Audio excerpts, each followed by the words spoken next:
രണ്ട് വാക്ക് സംസാരിക്കുവാൻ ഞാൻ ആഗ്രഹിക്കുന്നു.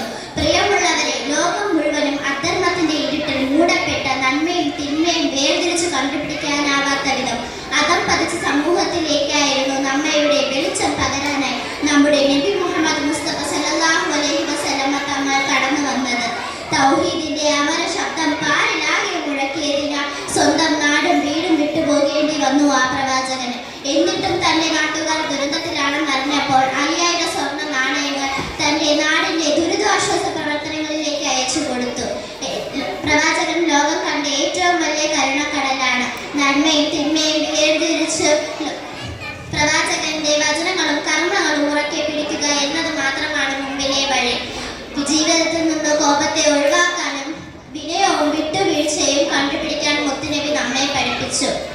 മാതാപിതാക്കളോടുള്ള കടമകൾ ഇത്രമേൽ ഊന്നിപ്പറഞ്ഞ മറ്റൊരു നേതാവിനെ ലോക ചരിത്രത്തിൽ കാണാൻ സാധിക്കുകയില്ല.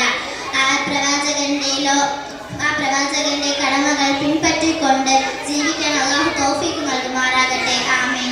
ആ പുണ്യ പ്രവാചകന്റെ പേരിൽ ധാരാളം ചൊല്ലാതെ ചൊല്ലുന്ന അവിടുത്തെ സഹിഷ്ണുതയുടെ പാഠങ്ങൾ ഉൾക്കൊണ്ട് അള്ളാഹു സ്വർഗത്തിൽ അവരുടെ കൂട്ടത്തിൽ ഉൾപ്പെടുത്തുമാറാകട്ടെ. ആമീൻ. അസ്സലാമു അലൈക്കും.